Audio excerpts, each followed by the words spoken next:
জাল এবং নিম্নমানে ওষুধের কারবার ধরতে এবার পাইকারি বাজারে হানা দিল রাজ্য ড্রাগ কন্ট্রোল। গতকালের অভিযান এবং সেখান থেকে প্রায় 20 লক্ষ টাকার ওষুধ সাময়িকভাবে বাজেয়াপ্ত করা হয়েছে। জিলাম করঞ্জয় আমাদের প্রতিনিধি রয়েছেন আমাদের সঙ্গে। জিলাম, ইতিমধ্যেই সেই বাজেয়াপ্ত করা ওষুধ পরীক্ষার জন্য পাঠানো হয়েছিল বিভিন্ন জায়গায়। গতকাল এই অভিযান চালানো হয়, আজকে অবস্থা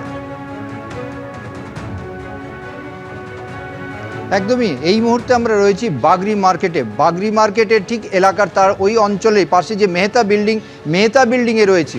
মেহতা বিল্ডিংয়ের এফ ব্লক, সেখানে গতকাল ড্রাগ কন্ট্রোলের ইন্সপেক্টররা এসেছিলেন এবং আমরা যেটা জানতে পেরেছি 6টা টিম 19 জনের ড্রাগ কন্ট্রোলের ইন্সপেক্টর তারা আসেন এবং বিভিন্ন দোকানে তারা যান, হোলসেলারদের কাছে যান এবং গিয়ে তারা এই যে ওষুধ সেগুলো কি কি আছে, কোয়ালিটি কি, সেগুলো তারা যাচাই করেন। তার মধ্যে যেমন এইখানে এই যে হোলসেলারের কাছে এসেছি সেখানেও তারা এসেছিলেন, যেমনটা জানতে পারছি। গতকাল ড্রাগ কন্ট্রোলের ইন্সপেক্টর এসে কি জানতে চাই? ওরা সব মাল সব খুঁজছিল, স্ক্যান করে দেখছে মালগুলো। আপনাদের এখানে তো দীর্ঘক্ষণ ছিল, হ্যাঁ। কি বললো, কি করলো একটু যদি বল। ওরা সব মাল চেক করেছে, স্ক্যান করেছে। একটা আমার সারাডি ওটা স্ক্যান করার জন্য নিয়ে গেছে।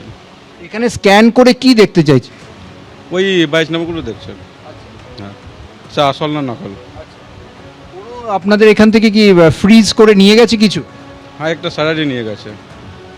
অর্থাৎ এখান থেকেও সাময়িকভাবে তারা ওষুধ কিছু বাজেয়াপ্ত করেছেন। যেমনটা জানা যাচ্ছে যে বিভিন্ন ওষুধের যে ব্যাচ নাম্বার আছে, কিউআর কোড আছে, সেগুলো স্ক্যান করে তারা দেখেছেন এবং দেখে যেগুলো তারা সাসপিশিয়াস মনে করেছেন তারা নিয়ে গেছেন। এবং শুধু এখানে নয়, মেহতা বিল্ডিং, বাগরি মার্কেট সহ আরও দুটো জায়গায় যেখানে রাজ্যের সমস্ত ওষুধের হোলসেল, সেখানে তারা এসেছিলেন।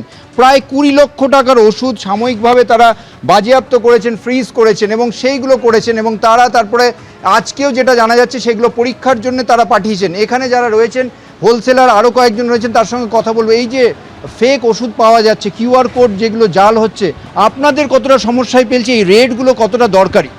সমস্যা তো আমাদের প্রচুর হচ্ছে, কারণ ফেক মেডিসিন কোথেকে আসছে, কীভাবে আসছে কেউ বলতে পারছে না, আমরা কিছু জানি না। তা এই অটোমেটিক্যালি আমাদের কাছে এরকম খবর আসছে ফেক মেডিসিন পাওয়া যাচ্ছে, কিন্তু কোনটা ফেক? একেবারে বিভিন্ন প্রাথমিক নিয়োগ দুর্নীতি মামলায় এবার বিজেপি নেতা অরুণ হাজরা ওরফে চিনুর হাতের লেখা নমুনা সংগ্রহ করলো সিবিআই। তার মতো আরও 6 জন এজেন্টেরও নমুনা সংগ্রহ করা হয়েছে। সিবিআই সূত্রে খবর, তদন্তে নেমে একাধিক ডায়েরি, নোটবুক ও হাতে লেখা চিঠি বাজেয়াপ্ত করা হয়েছে, যেখানে অনেক টাকার হিসেবেরও উল্লেখ করা রয়েছে।